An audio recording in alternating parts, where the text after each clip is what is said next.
3 बार 4 बार गई हूँ, जिसमें रामलीला मैदान में तीसरी बार गई हूँ और जंतर मंतर 1 बार गए हैं। तो कुल मिला के चारों बार दिल्ली की यात्रा मेरे लिए ऐतिहासिक रही है। और वहाँ पे मैंने जो पेंशन के प्रति जो लोगों में जुनून देखा है, उत्साह देखा है, वो वाकई में। और इस बार तो जो दिल्ली में महारेला हुआ है, उसने तो पिछले सारे रिकॉर्डों को ध्वस्त कर दिया है, क्योंकि मैं 3 बार रामलीला मैदान की गवाह बनी हूँ। और इस बार सच में जो एक बिगुल फूका था बंधु जी ने रामलीला मैदान में, सबसे पहले जब सुमन पुरी मैम ने जो सबसे पहले गाना गाया था, पेंशन बिना चैन कहाँ रहे।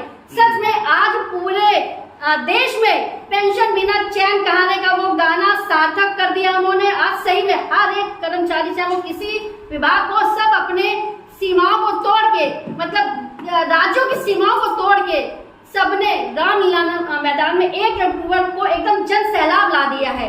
इसी के लिए एक बार सब लोग मैं ताली बजा। अब मैं सबसे पहले जब मैं दिल्ली के लिए जब मैं 29 तारीख को घर से निकली, तो मैं सबसे पहले अपने पतिदेव का भी नाम लेना चाहूँगी। सबसे पहले कि बिना घर के सपोर्ट के महिलाएं, जब तक परिवार का सपोर्ट नहीं हो, चाहे वो पुरुष हो चाहे महिला हो, साथ जरूरी है। और मेरे पतिदेव ने 7 वचनों को बखूबी आज तक निभाया है। मैं सौभाग्यशाली हूँ। सब कहते हैं ना कि एक पुरुष के पीछे स्त्री का हाथ होता है सफल, तो मुझे पेंशन आंदोलन में सफल बनाने के लिए, उसके बाद में जो कहते हैं जो होता है अच्छे के लिए होता है। जैसे मुझे हम लोग को जगह नहीं मिली, एक ऑटो हम लोग ने किया, तो उसमें एक सरदार जी थे, उन्होंने हम लोग को बहुत देर से सुन रहे थे। उन्होंने कहा कि बहन जी एक राय देते हैं, आप लोग परेशान मत होइए, आप लोग गुरुद्वारे जाइए, वहाँ नहाइए धोइए, फ्रेश होइए, लंगर बढ़िया खाइए, और इसके बाद वहीं से रामलीला निकल रही है। हम लोग को बहुत अच्छा सुझाव रखा। मेरे साथ में थी मृदुला मैम, दीपिका सचार मैम, ज्योति सचार मैडम, और 2 लोग थे, हम 5 लोग थे। हम 5 लोगों ने गुरुद्वारे में जाके मत्था टेका वहाँ पे। इसके बाद में हम लोग वहाँ से रामलीला मैदान की तरफ चले। रामलीला मैदान में जैसे ही पहुंचे, हम बाहर ही थे, इतनी भीड़, पुलिस और सब इतना अनुशासन में था, ये देखकर बहुत अच्छा लगा। हम लोग पहुंचे जाके, वहाँ पे सब अपने जोश में नारे लगा रहे थे। कोई यूपी से था, कोई एमपी से था, सब अपने जोश में थे और इतना शानदार नज़ारा था। और सब अपनी टीम के साथ में जय युवा जय टेवा का नारा लगा रहे थे और पेंशन आंदोलन के लिए कटिबद्ध होते हुए कि आज हम आर या पार करके ही जाएंगे।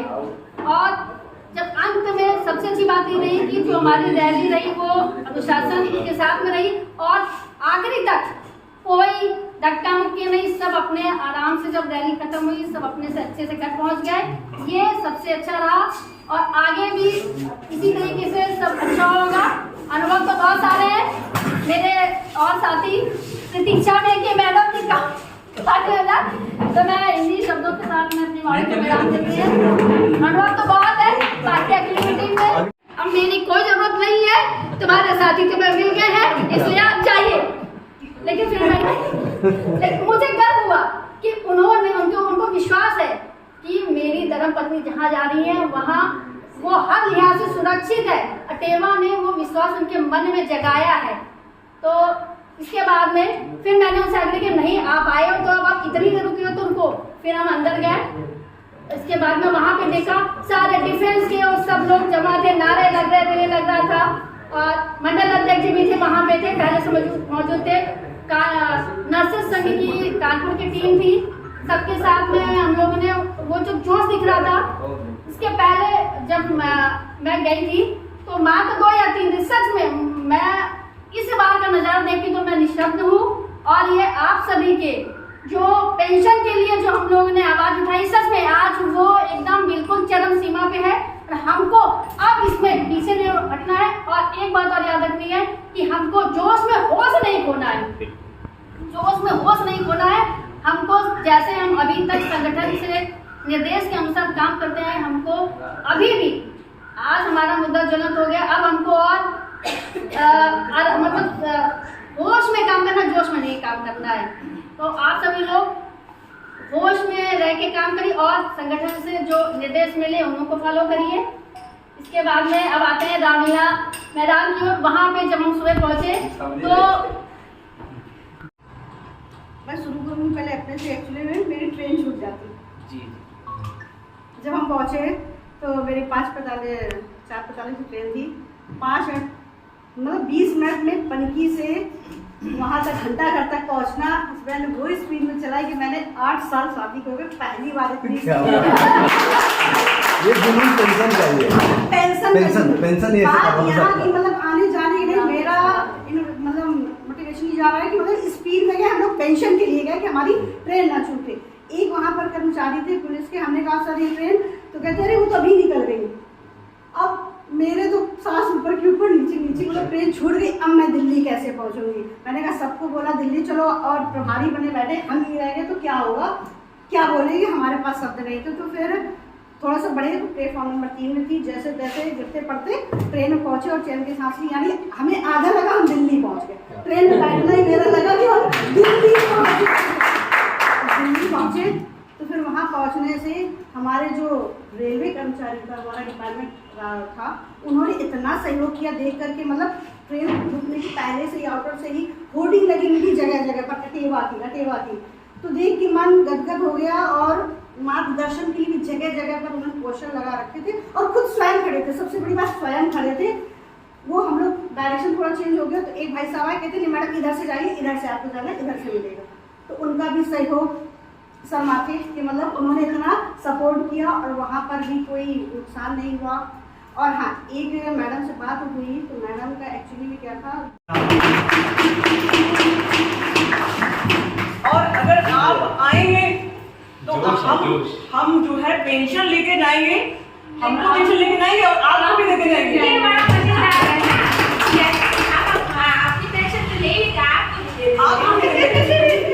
तो ये बड़ा मजेदार है।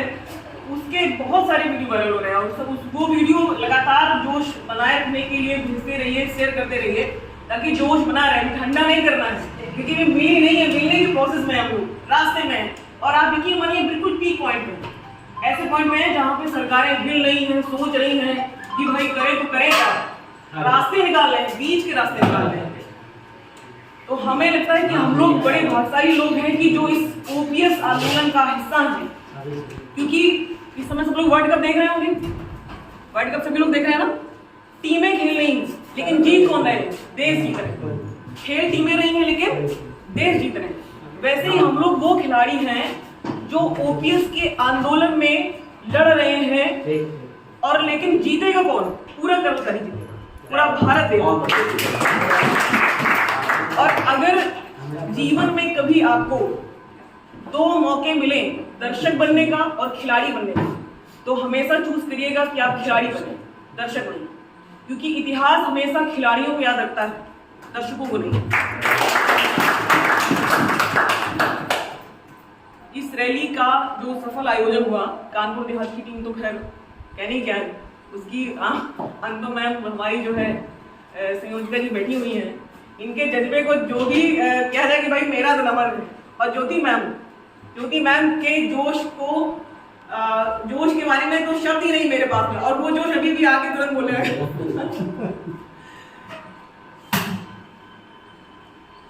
उस रैली में हमने बहुत कुछ सीखा भी। ये सीखा कि एक सफल आयोजन कैसे किया जा सकता है, एक सफलतापूर्वक आयोजन कैसे किया जा सकता है। और हमें लगता है कि जब हमारे इंजन वाले पार्ट इतने अच्छे हैं तो पीछे वाले डब्बे अपने आप ही सही हो जाते हैं। अगर कुछ थोड़ी गड़बड़ी होती है तब भी वो सही चलने लगता है ना ज्योति मैम?